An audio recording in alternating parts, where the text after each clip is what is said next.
A packed, high-end restaurant falls so quiet you can hear a napkin drop. All that echoes is the sharp, ugly sound of a slap.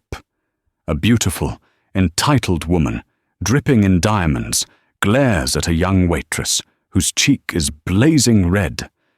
The waitress is stunned, humiliated, but before she can even cry, a man's voice, cold as steel, cuts through the silence. He's the owner, and he's walking towards them.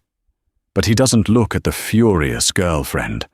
He looks at the waitress, his voice suddenly gentle. "Honey, you okay?" In that single moment, a spoiled socialite's world begins to crumble. The restaurant Aura wasn't just a place to eat, it was a statement. Tucked away on a cobblestone street in a wealthy enclave of the city, its reservation list was a 6-month waiting game. The interior was a symphony of brushed gold, velvet, and whispering patrons who knew that being seen here meant you had arrived. For Ellie, it was just Tuesday. For the last 3 months, Ella Vance, known only as Ellie to her colleagues, had been tying the crisp black apron around her waist. She was, by all accounts, the perfect employee, punctual, meticulous, and possessing an almost supernatural ability to de-escalate demanding customers. The staff liked her. She was quiet, pulled double shifts without complaint, and never forgot the line cook's birthday. What they didn't know was that Ella Vance didn't need the job. They didn't know about her first-class degree in hospitality management from Cornell.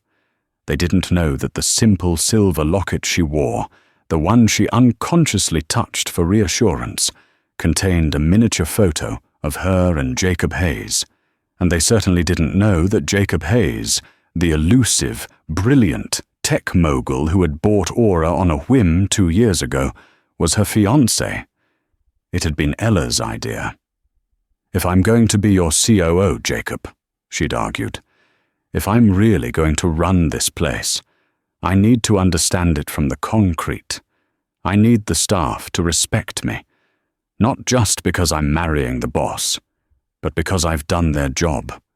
I need to know where the cracks are." Jacob, who adored her ambition as much as her kindness, had agreed.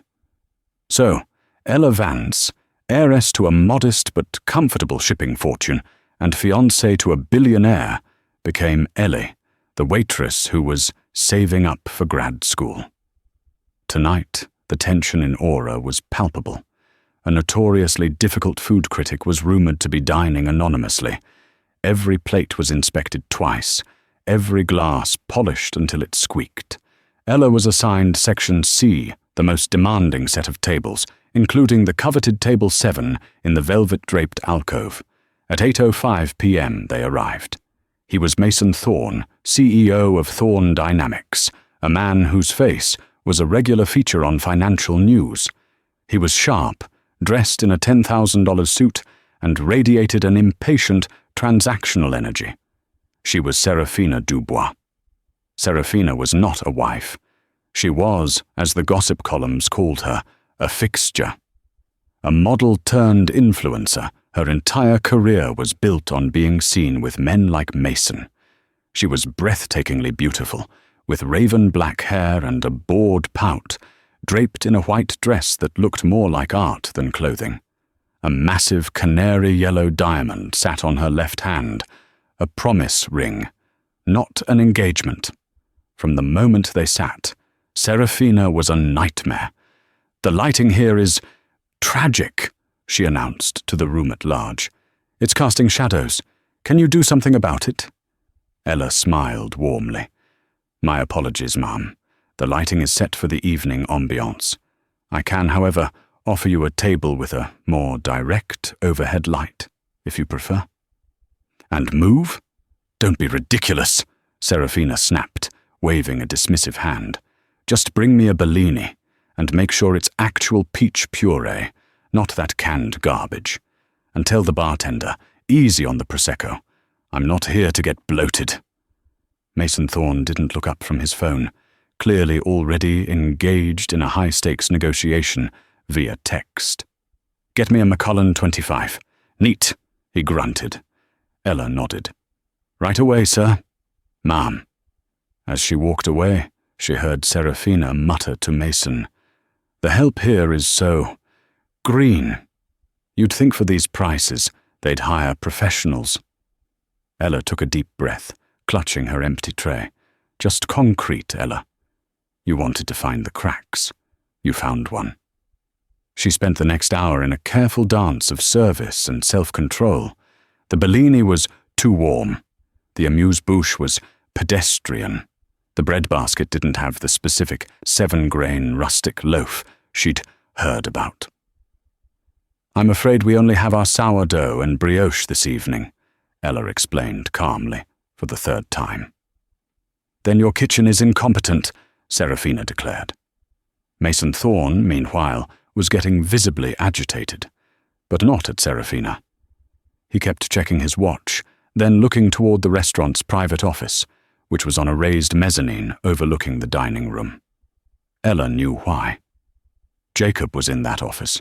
He was supposed to be joining Mason for a nightcap to finalize a massive investment deal. Thorne Dynamics was seeking a $50 million Series C funding round, and Jacob Hayes was the linchpin investor. Ella knew, with a sinking feeling, that the deal was the only reason Mason was tolerating his girlfriend's behavior. This dinner was the prelude to the most important meeting of Mason's quarter, and Serafina, oblivious to the stakes, was about to detonate it all. The final straw came with the main course. Mason had ordered the $200 Wagyu steak, medium rare. Serafina had demanded the seared scallops, but with a complex list of substitutions that essentially amounted to a new, off-menu dish. Ella delivered the plates with practiced ease. "Your A5 Wagyu, Mr. Thorne. And for you, Ms. Dubois, the seared scallops with lemon butter reduction. No garlic, no paprika. Asparagus blanched, not roasted, and a side of quinoa." Serafina stared at the plate as if Ella had presented her with a live rat. "Quinoa," Serafina said, her voice dangerously low. "I said couscous."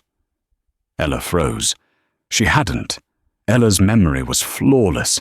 It's what made her good at this. She had repeated the order back. "Quinoa." "My deepest apologies, Miss Dubois. I must have misheard. I can have the kitchen prepare the couscous for you immediately.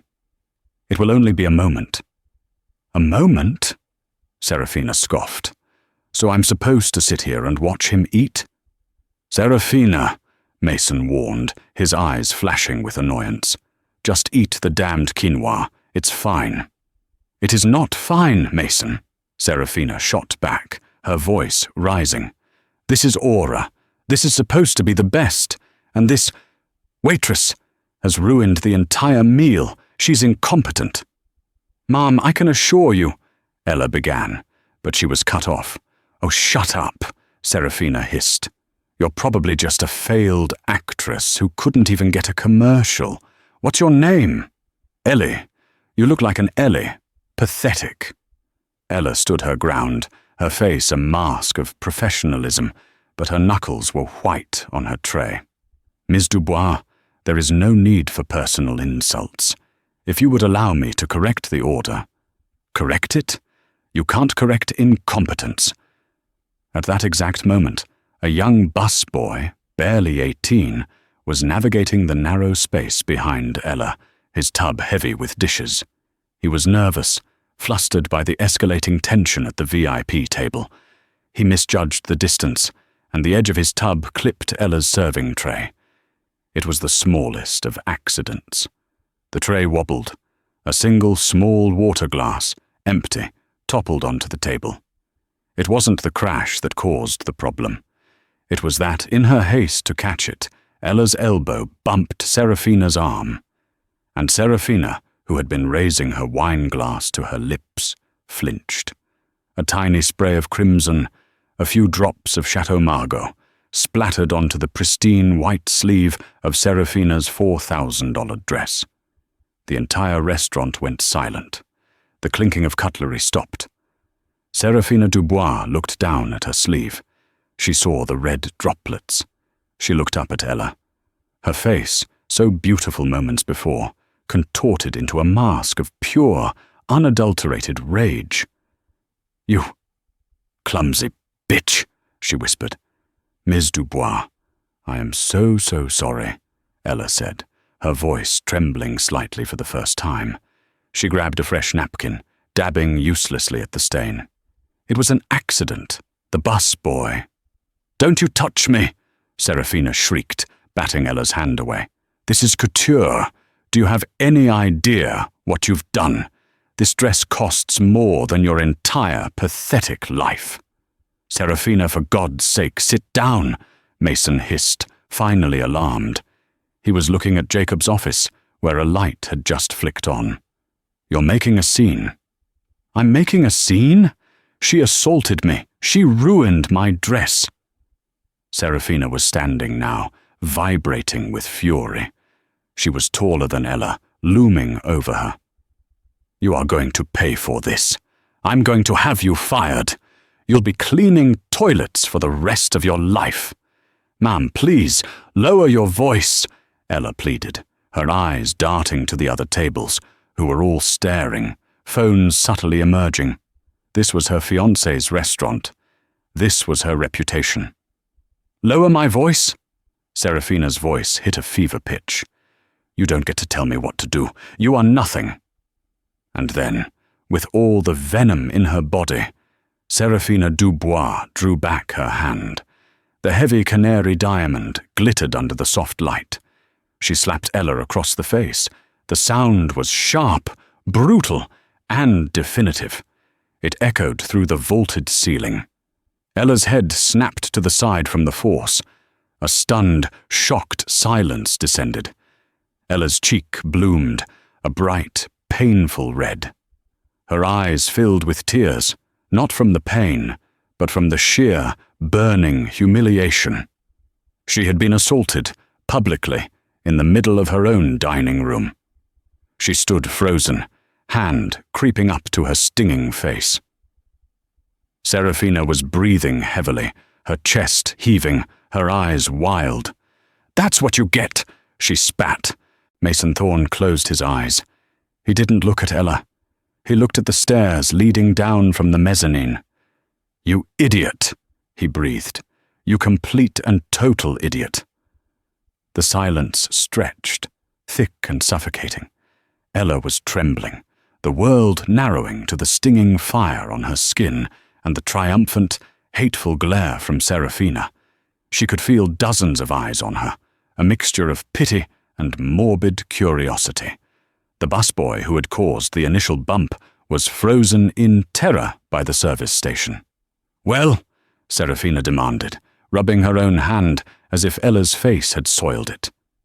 "What are you waiting for? Get the manager. You are finished." "That won't be necessary."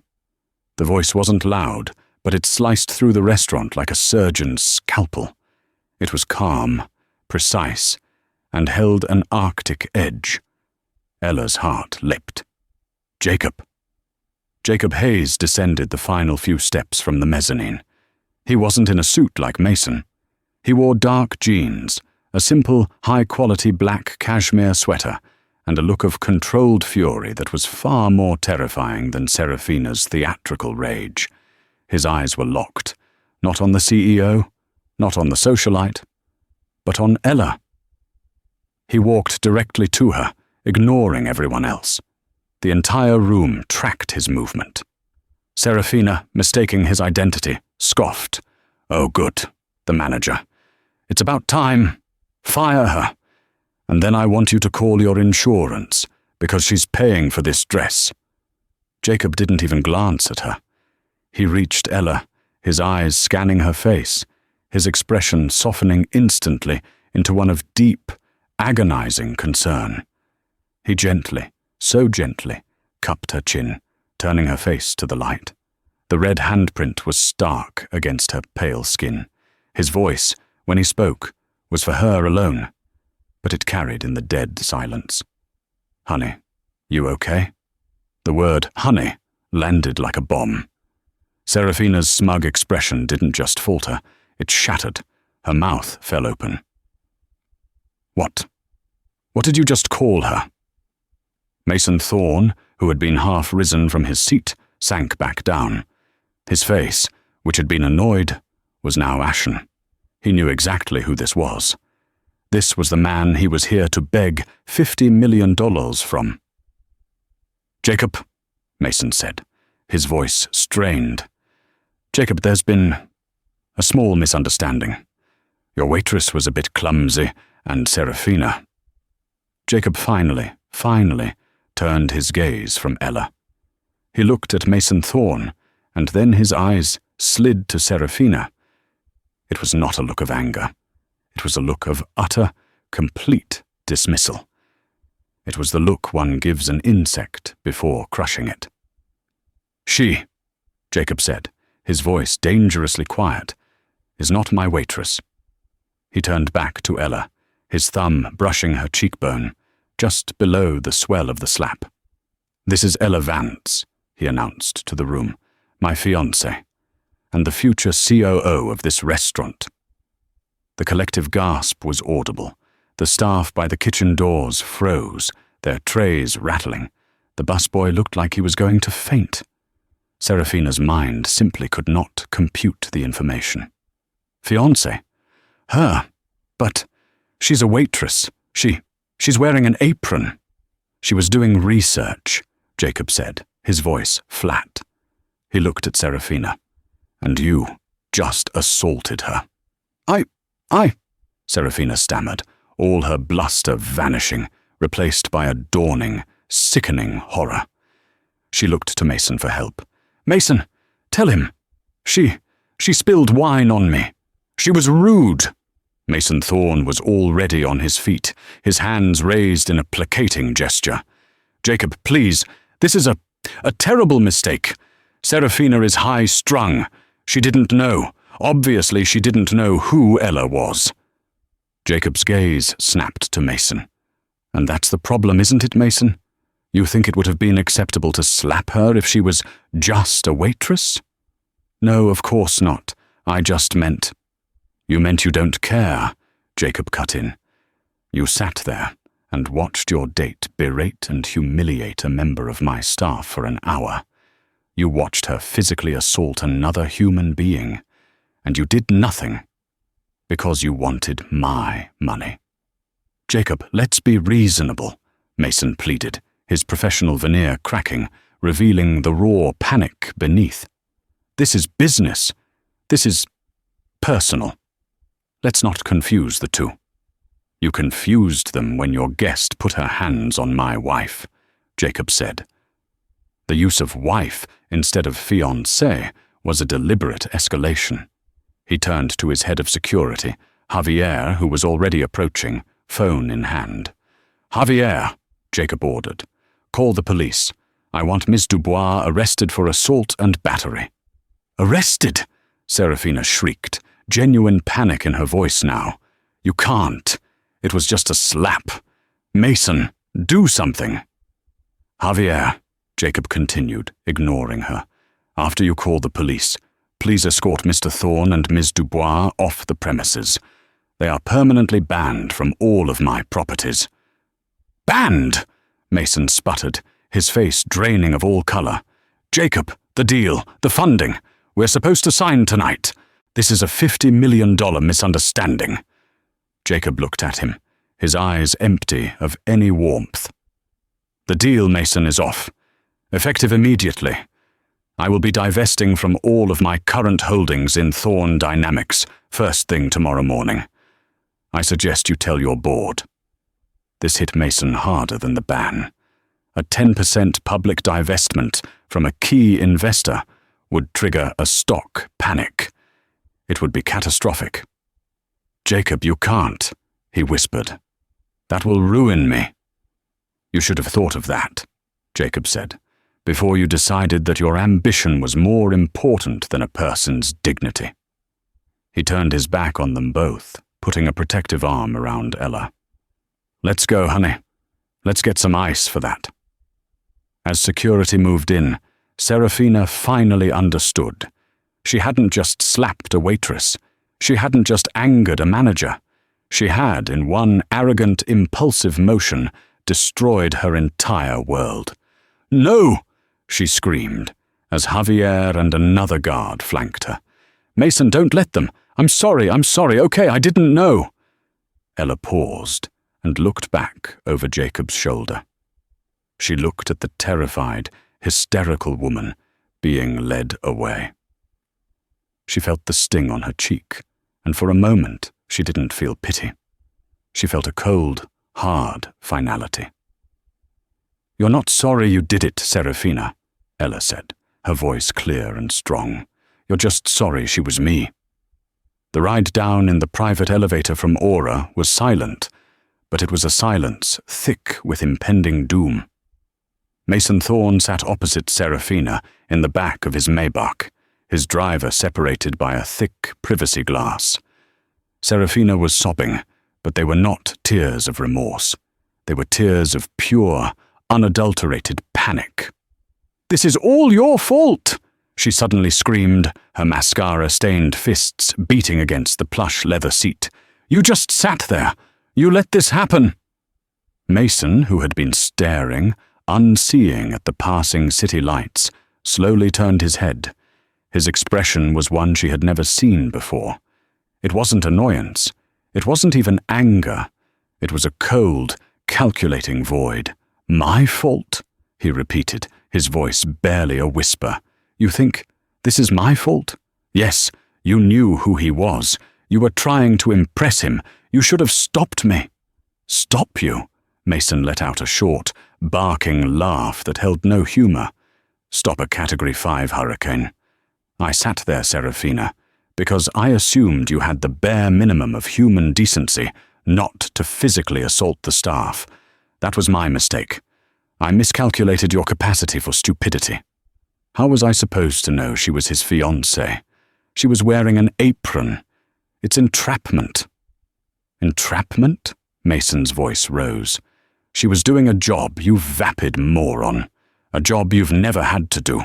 And you slapped her. You slapped the fiancé of Jacob Hayes, the man who holds the keys to my company. So? What does that mean?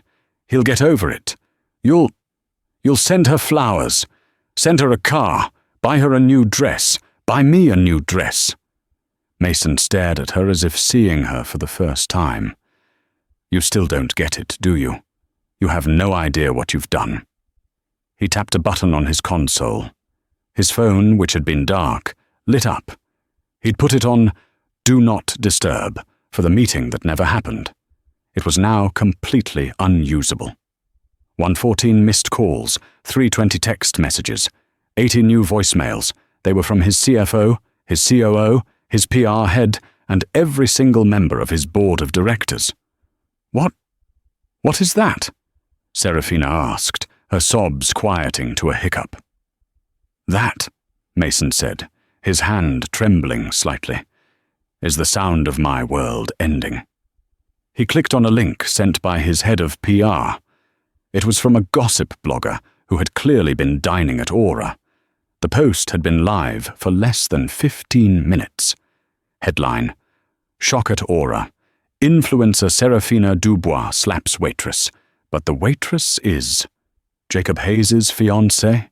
The post included a 30-second, grainy video. It didn't capture the wind-up, but it clearly captured the sharp, vicious slap, the sound echoing Ella's shocked face and Serafina's furious snarl. Worse, it captured Jacob's arrival. It captured, "Honey, you okay?" It captured Mason Thorne's ashen, terrified face in the background. "Oh my God," Serafina whispered, her hand flying to her mouth. They filmed it. They filmed it," Mason repeated hollowly. "It's everywhere. The financial blogs have already picked it up. Thorne Dynamics deal implodes after CEO's partner assaults investor. Jacob Hayes divesting from Thorne." He looked at her, his eyes dead. "Do you know what happens at 9:30 a.m. tomorrow when the market opens, Serafina? My company's stock is going to nosedive. We're talking a 30–40% drop. I'll be wiped out. The board will have me drawn and quartered. Mason, baby, she tried, reaching for him. The old tactics, the soft voice, the seductive touch. We can fix this. I can fix this. I'll apologize. Mason recoiled from her touch as if she were diseased. Fix it. You are the problem. You are always the problem. You're a black hole of need and ego. I kept you around because you looked good on my arm, a trophy. He leaned forward and tapped the intercom. Rodriguez. Sir? The driver's voice came through. Pull over. Sir? We're on the freeway. I don't care. Find the next exit. Pull over onto the street. Now. The Maybach smoothly exited the highway and pulled onto a dark, mostly commercial street. What are you doing, Mason? Serafina asked, her voice small. Get out. What? Get out of my car, he enunciated, as if speaking to a child. Mason, you can't, she cried, panicking again. It's dark. I'm in a couture dress. I don't have my purse. It's at the table. That is, quite literally, not my problem, Mason said. He gestured to the door. Javier and his team will be bringing your things to the police station, where you will be charged. You should probably call your lawyer. Oh, wait. He smiled, a terrifying, empty smile. My lawyer, who I will be instructing, first thing in the morning, to no longer represent you in any capacity. The condo? My name's on the lease. The credit cards? All cancelled, as of 5 minutes ago. He had been doing it all silently, on his phone, while she was sobbing. You're dumping me, she whispered in disbelief. Dumping you? Mason laughed. I'm exercising you. You're not just a liability, Serafina. You're a disease, and you just cost me my company. You bastard, she shrieked. Yes, I am, Mason agreed. But I'm a smart bastard. You're just a fool who slapped the wrong girl. He didn't wait for her to move. He reached across her, opened the door, and gestured forcefully. Out! Defeated, humiliated, and shaking, Serafina Dubois stumbled out of the Maybach onto the dirty pavement, her $4,000 dress and $1,500 heels utterly out of place. The door of the Maybach clicked shut with the heavy finality of a vault. She watched as the car pulled silently away, its red tail lights disappearing into the night.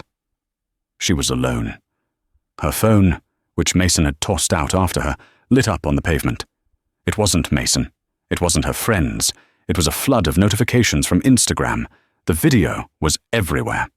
Or user 881. OMG, you're a monster. Out of style watch. As Serafina Dubois. You're done. Cancelled. Brand Nortas Lux Letha. Our legal team will be in touch regarding the termination of your contract. Serafina sank onto the curb, her breath hitching in a true, ragged sob of despair. She hadn't just lost her boyfriend. She hadn't just lost her income. She had lost herself. The identity she had painstakingly built from designer bags and VIP tables was gone, destroyed by her own hand. Back at Aura, the dining room had been quietly and efficiently cleared. The remaining patrons, all witnesses, had their bills comped and were ushered out by a staff that was reeling from the shock. The restaurant was closed for the night. Jacob led Ella up to his private office, the one she had helped him design. It was a sanctuary of warm woods, soft lighting, and floor-to-ceiling windows that now looked out over an empty, dark dining room. Here, he said, his voice soft. He sat her on a plush leather sofa and returned from his private bathroom with a first aid kit and a cloth-wrapped ice pack. Let me see. She had been silent the whole way up, her mind replaying the sound of the slap. As Jacob gently pressed the ice to her cheek, she winced, and the stoic dam she had built finally broke. A single tear rolled down her other cheek. Hey, he murmured, sitting beside her, pulling her close. You're safe. It's over. She hit me, Jacob, Ella whispered, the shock finally giving way to the emotional trauma. In front of everyone, in our restaurant. They all looked at me like I was nothing. Exactly what she said I was. No, Jacob said fiercely, tilting her chin up. Listen to me. They didn't look at you like you were nothing. They looked at her like she was a monster. And they looked at you with pity, which is the last thing you deserve. You deserved backup. You deserved respect. I wanted to do this right, she sniffled, resting her head on his shoulder. I wanted to earn it. I wanted the staff to see me as a leader, not just the boss's wife. And now I'm just the girl who got slapped and had to be rescued. Jacob was silent for a moment. He stroked her hair, his mind working. Ella, do you remember when we first met? She nodded. He had been a guest lecturer in her final semester at Cornell, a young, dynamic tech CEO talking about disrupting the hospitality industry. She had stayed after, not to network, but to challenge him. You told me my entire model was flawed, he said, a small smile playing on his lips. You said I was all data and no heart. You said a restaurant isn't code, it's people. You said I was treating the staff like assets, not humans. I was a bit arrogant, she murmured. You were brilliant, he corrected her. You were 22 years old, and you completely dismantled my multi-million-dollar business plan in 5 minutes. That is why I fell in love with you, Ella. Not for your kindness, though I love that too, but for your steel, for your brain, for your refusal to accept mediocrity. He pulled back, holding her by the shoulders. You didn't get rescued tonight. You were assaulted while you were on a mission. You were a soldier in the trenches, and someone shot you. There is no shame in that. You didn't fail. Serafina did. Mason did. He stood and walked to his desk. The police will be here in a few minutes. They're going to ask you if you want to press charges. I don't know, she said. I just want this to be over. If I press charges, it'll be a whole thing. A circus. The media. Yes, it will, Jacob agreed. And Serafina's lawyers, if she can find any, will try to paint you as a rich girl, playing poor, and entrappings her. They will be vicious. Then I shouldn't. Or, Jacob said, turning to face her, you should. You should press charges, Ella. Not for yourself.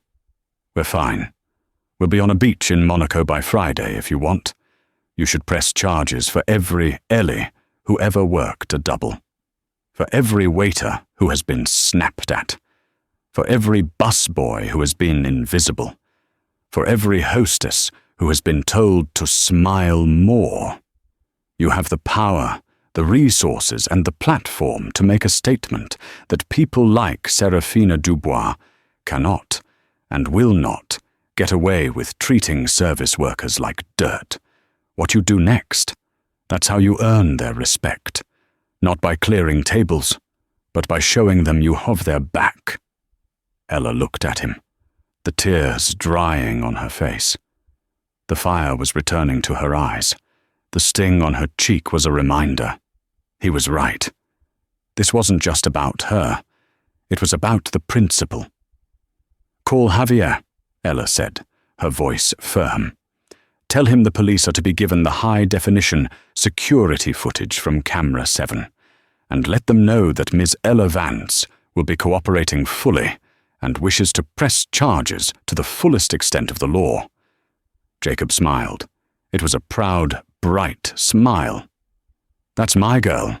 That's my COO. A knock came at the office door. It was Maria, the head hostess, a woman in her 50s who had worked at Aura for a decade. She looked nervous. Mr. Hayes. Ms. Ella? She tested the name. "The police are here, and, Ma'am, this is for you." She was holding Ella's simple black apron. Ella started, moving to take it. The staff," Maria said, her voice thick with emotion. We're so sorry, Ma'am. What she did, it's happened to all of us in some way, just never like that." She looked at Ella with a new, fierce respect. "We're glad you're okay. And we're glad you're you."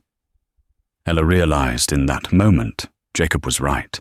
Her mission hadn't failed. It was just getting started. The next morning, the bell at the New York Stock Exchange had not yet rung, but the pre-market was a bloodbath. Thorn Dynamics, ticker THRN, was in freefall. The stock, which had closed at $120.45, was trading at $78 in the pre-market and dropping fast. The video of the slap was one thing. The confirmation from Jacob Hayes' spokesperson, released at 3 a.m., was the kill shot. Hayes Industries can confirm that a proposed $50 million funding round for Thorn Dynamics has been cancelled indefinitely. Furthermore, Mr. Hayes has initiated a full divestment of his personal and corporate holdings in THRN, citing a catastrophic misalignment of professional ethics and personal conduct on the part of Thorn Dynamics leadership. It was a corporate execution. Mason Thorn stood in his glass-walled penthouse, a $2 million view of the city unfolding before him, and felt nothing. He had not slept. He had spent the last 8 hours on the phone, first with his, now former lawyer, then with his, now furious, board members. "Mason, what the hell did you do?" was the greeting from Arthur Covington, his lead board member, and, until last night, his mentor. "Arthur, it was my girlfriend. She's unstable. I've already handled it. She's gone. It's a personal matter." Mason tried, the same weak excuse he'd given Jacob. "Personal?" Arthur had barked through the phone. "Personal was you dating a woman with the impulse control of a toddler. It became corporate when you sat by and let her assault the fiancé of the one man propping up our entire Q4 projection. It became existential when he pulled the plug. The deal is dead, Mason. The stock is in cardiac arrest. We have an emergency board meeting at 8 a.m. You will be there, and you better have a resignation letter in your pocket." The call had ended. Now, at 7:45 a.m., Mason stood outside the polished mahogany doors of his own boardroom. He straightened his tie. He was a shark. He'd survived hostile takeovers, market crashes, and federal investigations. He could survive this. He would throw himself on the mercy of the board, offer to take a $1 salary, fire his entire PR team, whatever it took. He would not resign. This was his company. He entered. The room was full. All 10 board members were present, either in person or on the massive teleconference screen. The mood was grim. "Mason," Arthur Covington said, not bothering with pleasantries. "You have the floor. Explain." Mason took a deep breath. "Ladies and gentlemen, last night was a profound regret. A personal lapse in judgment that I take full responsibility for. My former partner behaved in a way that was abhorrent. I have already cut all ties with her. My focus now is on damage control. I've already drafted a public apology to Ms. Vance and Mr. Hayes. I am prepared to fly to them personally. I will grovel. I will beg. I will get this deal back on track." A woman at the end of the table, Cassandra Lee, head of the Risk Management Committee, scoffed. "Get it back? Mason, Jacob Hayes doesn't bluff. He doesn't do second chances. He's a monolith. When he says he's out, he's out. The deal is gone. What we're here to discuss is the company. The company is strong," Mason argued. "Our tech is sound. This is a PR issue. This is a leadership issue. Arthur slammed his hand on the table. "This isn't just about the deal. It's about the video. The world saw you, Mason. They saw you sit there while that harridan abused a working-class girl. Or so we thought. You didn't step in. You didn't defend her. You just watched. You were weak. You were callous. You looked at your watch. You showed the world that Thorn Dynamics is a company run by a man who will tolerate anything in pursuit of a dollar. Our brand is toxic as of 9:30 a.m. The stock market bell rang, audible from a TV in the adjoining office. Every phone on the table buzzed. "Theterin," Cassandra read, her voice flat. "Just opened at $61.12. We've lost nearly half our market cap in 9 hours. Congratulations, Mason." Mason felt the blood drain from his face. $61. He was ruined. "We have to issue a statement," he stammered. "A new CEO. An interim. We can stabilize it." "We agree," Arthur said, his voice cold.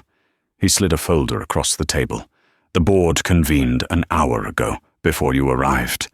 We have voted, unanimously, to invoke the moral turpitude clause in your contract." "Moral? You can't," Mason choked. "That's for fraud, for crimes." "Assault is a crime, Mason," Cassandra said, "and sitting by while one is committed, as the public face of a billion-dollar company, is a moral failing so profound that it has destroyed shareholder value. We are terminating your contract. For cause. For cause." This was the ultimate nightmare. Not just fired, but for cause. No golden parachute, no severance, no stock options. He would lose everything.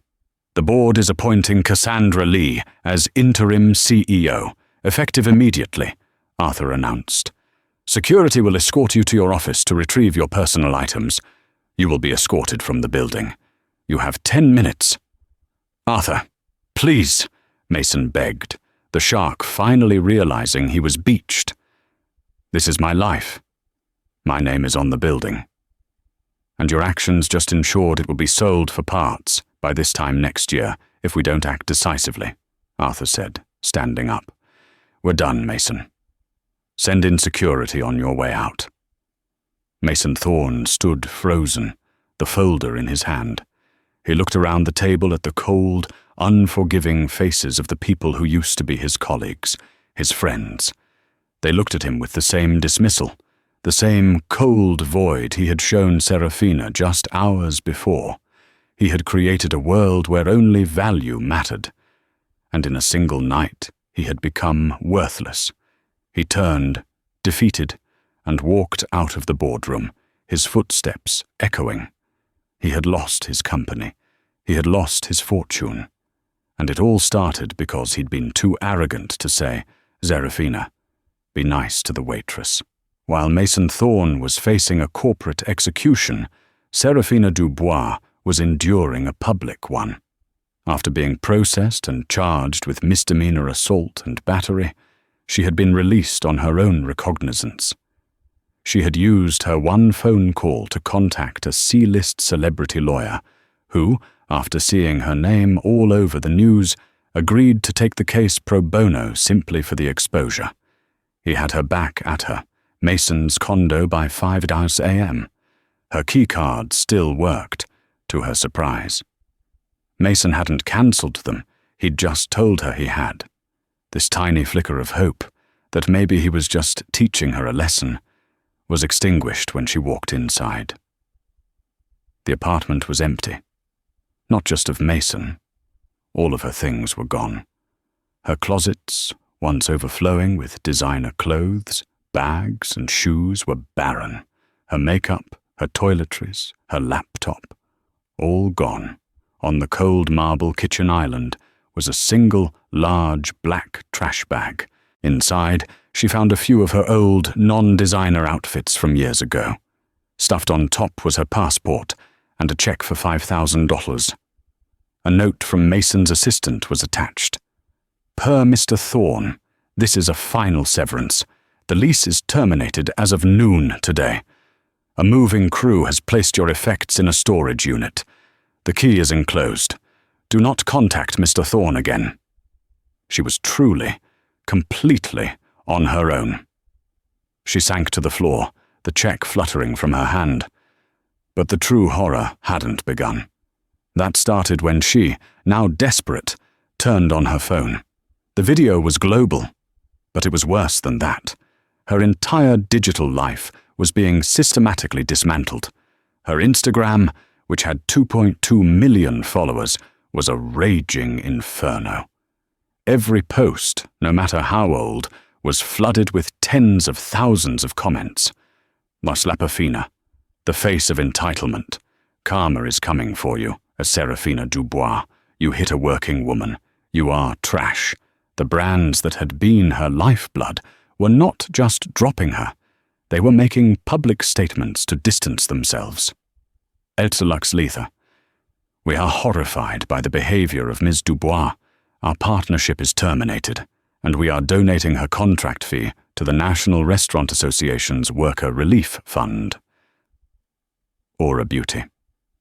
Aura Beauty believes in kindness. Ms. Dubois' actions are in direct opposition to our values. We condemn her. She was toxic, untouchable. "I have to fix this," she muttered, her mind racing. I'll do an apology." She scrambled, setting up her phone. She rubbed her eyes to make them red. She mussed her hair. She put on the most humble-looking t-shirt she could find in the trash bag. She hit record. "Hi, guys," she began, her voice cracking, fake tears already welling. I know you've all seen the video, and I just want to say, from the bottom of my heart, I am so sorry." She sniffled. "I am not that person. I was under a lot of stress. I've been dealing with a lot of personal issues, and I lashed out. It was a mistake. I am so incredibly sorry to Ellie. For my actions, I'm human. I make mistakes. I hope you can find it in your heart to forgive me." She posted it, and she waited. The response was immediate, and it was brutal. The video was dissected, mocked, and reposted. "The fake tears. She's not even crying." "Not that person? That's exactly who you are. We just saw it. She's not sorry she did it. She's sorry she's not at Fashion Week. She's sorry her sugar daddy dumped her. That's all." She still called her Ellie. "Her name is Ella, you narcissistic cow." She didn't even listen. The apology video, intended to save her, had fanned the flames. Her follower count, which had been her net worth, was plummeting. 2.2 million, 2.1, 1.9, 1.5. She was hemorrhaging. Then a new story hit the wires. This one wasn't from a gossip blog. It was from Forbes. Headline, "From Waitress to Co., the real story of Ella Vance." It was an exclusive interview. It featured a stunning professional photo of Ella, not in an apron, but in a sharp, elegant power suit, standing next to Jacob Hayes. She looked radiant, strong, and completely in command. The article detailed her degree from Cornell, her plan to innovate Aura's hospitality from the ground up, and her passion for the industry.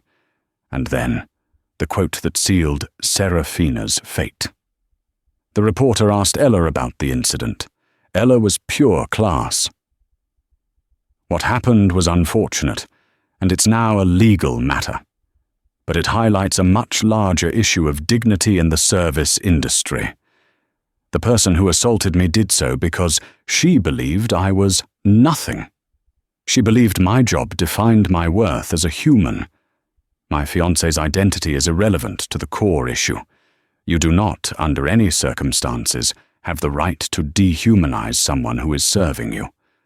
My team at Aura are professionals. They are artists, sommeliers, and skilled laborers. They deserve dignity. My new mission as COO is to ensure that our restaurants are not just places of fine dining, but of mutual respect, from the kitchen to the customer." Serafina read the quote, her phone slipping from her numb fingers. She saw it all clearly. Ella hadn't just won. She had checkmated. Ella had taken the narrative and elevated it. She had turned a humiliating slap into a national platform for workers' rights. She had become a hero. And Serafina was the villain, a cartoon, a cautionary tale. This was the moment of true regret. Not the regret of being caught, not the regret of being poor. It was the hollow, sickening realization that she had been so focused on appearing powerful that she had destroyed herself by attacking someone who had actual power, the power of intelligence, of class, and of purpose. She had slapped a queen, and in doing so, had made herself a jester for the entire world to laugh at. She curled up on the cold marble floor of the empty penthouse, and for the first time, cried real tears. The weeks that followed were a quiet, steady dismantling of the lives Mason and Serafina had known. For Mason Thorne, the fall was swift and total. His for-cause termination meant he was locked in a legal battle with his own company, a battle he was losing. His reputation on Wall Street was so toxic that no one would touch him. The man who once commanded boardrooms found himself sitting in sterile lawyers' offices, haggling over pennies. He was forced to sell his penthouse to cover his legal fees, trading his $2 million view for a rented apartment in a faceless high-rise. He was, for all intents and purposes, erased. For Serafina Dubois, the consequence was not a fall from grace, but an introduction to reality. Her case went to court. With the high-definition video from Aura's security, her lawyer's only move was a plea bargain. She pleaded guilty to misdemeanor battery. The judge, a no-nonsense older woman named Judge Alvarez, had read the Forbes article. She had seen Serafina's vapid, insincere apology video. "Ms. Dubois," the judge said, peering over her glasses, "you come into this courtroom as a symbol. You are the face of an ugly, pervasive entitlement that this city has, frankly, had enough of. You didn't just strike Ms. Vance. You struck a chord of societal disgust." Serafina, dressed in a drab, rented black suit, could only whisper, "Yes, Your Honor." "You seem to believe that your appearance and your social media following somehow insulated you from basic human decency. They do not. And they certainly do not insulate you from the law." The sentence was handed down. No jail time, much to the public's disappointment. But the judge was smarter than that. "You are sentenced to 2 years of probation," Judge Alvarez declared. "You will attend mandatory, twice-weekly anger management counseling, and you will complete 1,000 hours of community service." Serafina's lawyer looked relieved. 1,000 hours was a lot, but manageable. "And just so we are clear, Ms. Dubois," the judge added, "you will not be serving those hours at some glamorous charity gala. You are assigned to the downtown women's shelter. You will be working in the kitchen. You will be washing dishes, mopping floors, and serving food to women who have truly had a hard life. Am I understood?" Serafina's face went white. The kitchen. It was a poetic, brutal justice. "Yes, Your Honor. The first day at the shelter was a new kind of hell. The women there didn't know who she was, and they didn't care. She wasn't an influencer. She was the new dishwasher. The work was grueling, hot, and humiliating. Her designer manicured nails were broken and raw within an hour. A week in, covered in sweat and smelling of bleach, she was scrubbing a pot when one of the shelter managers, a tough woman named Brenda, wordlessly handed her a cup of water. "You missed a spot," Brenda said, pointing. Serafina, exhausted and defeated, just nodded and kept scrubbing, tears of self-pity welling. "You're that girl, aren't you?" Brenda asked, not unkindly. "The one from the TV, the slapper." Serafina flinched, nodding. Yes. Huh, Brenda said, leaning against the counter. I've worked this job for 20 years. You know how many times I've wanted to slap a customer? How many times I've been slapped, or sworn at, or had food thrown at me? The difference is, I couldn't. I'd have been fired. I'd have lost my house.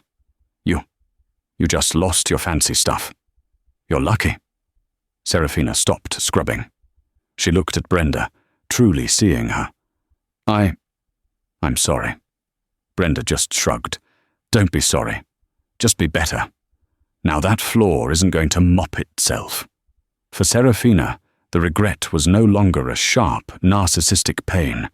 It was a dull, constant ache. It was the dawning realization of her own profound emptiness. 2 months later, Aura was closed for a private event. The staff was gathered in the main dining room, not in their uniforms, but in their regular clothes. There was a buzz of anticipation. Ella Vance Hayes, she had officially taken his name, stood on the mezzanine steps, Jacob beside her, his hand resting proudly on her back. She was not in an apron. She was in a striking, deep blue sheath dress, her hair pulled back. She looked every inch the COO. "Good evening, everyone," Ella said, her voice amplified by a small microphone. The room quieted. "First, I want to thank you all for your professionalism during the incident and for your support since. The last 2 months have been a transition, and you have all been incredible." She smiled, and her warmth filled the room. "When I started here as Ellie, I came to find the cracks in our foundation. And I found them.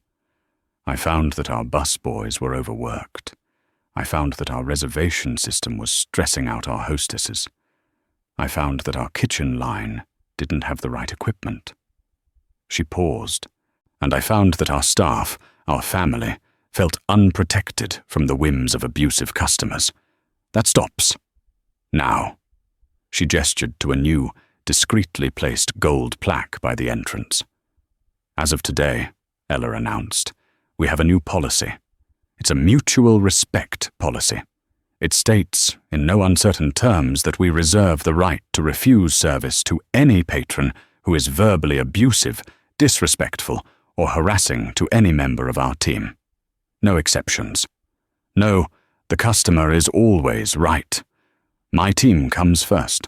A wave of stunned, then ecstatic applause broke out. Maria, the hostess, was openly crying. The young busboy who had clipped her tray was beaming. "Furthermore," Ella continued, "we are implementing a new profit-sharing program for all full-time staff. We are expanding our healthcare benefits, and we are promoting Maria to general manager of the dining room." The room erupted. This was more than they could have dreamed. "I started this journey wanting to earn your respect," Ella concluded, her voice thick with emotion. "But in the end, you re-earned mine. You are the heart of Aura. I am just proud to be your leader." Jacob took the mic. "And I'm just proud to be her husband," he said, kissing her temple. "Now, the restaurant is closed. The bar is open. This is for you." As the staff celebrated, Ella looked out over the room.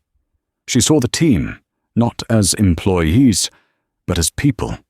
She felt the heavy sting on her cheek fade, replaced by a sense of profound purpose.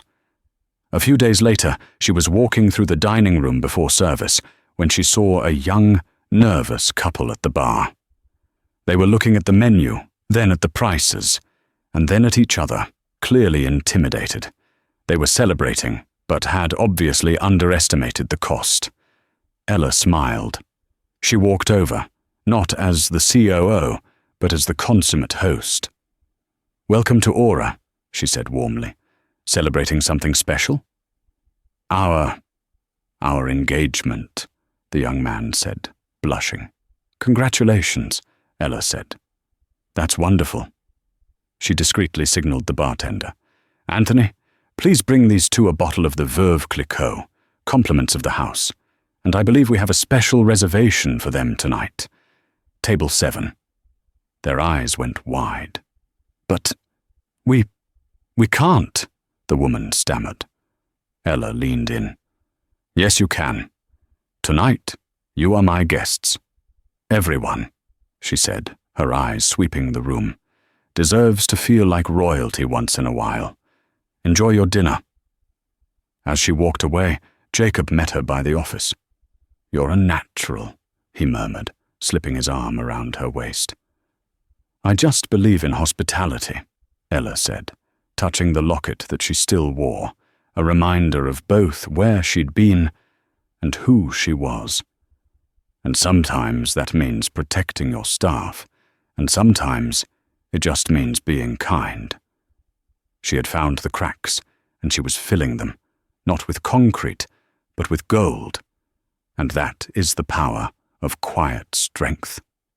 Serafina's slap was loud, but Ella's comeback, built on intelligence, dignity, and class, was deafening. It's a powerful reminder that your job is what you do, not who you are. True power isn't about the money you have or the clothes you wear.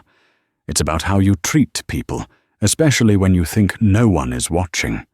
Karma, in this story, wasn't just a coincidence. It was a consequence, delivered perfectly. What did you think of Serafina's and Mason's downfall? Was it justified? Let me know your thoughts in the comments below. If you love stories about karma, drama, and seeing bullies get exactly what they deserve, then please like this video and share it with someone who needs to see it. And most importantly, make sure you subscribe to the channel and hit that notification bell so you never miss a single story. Thank you for listening.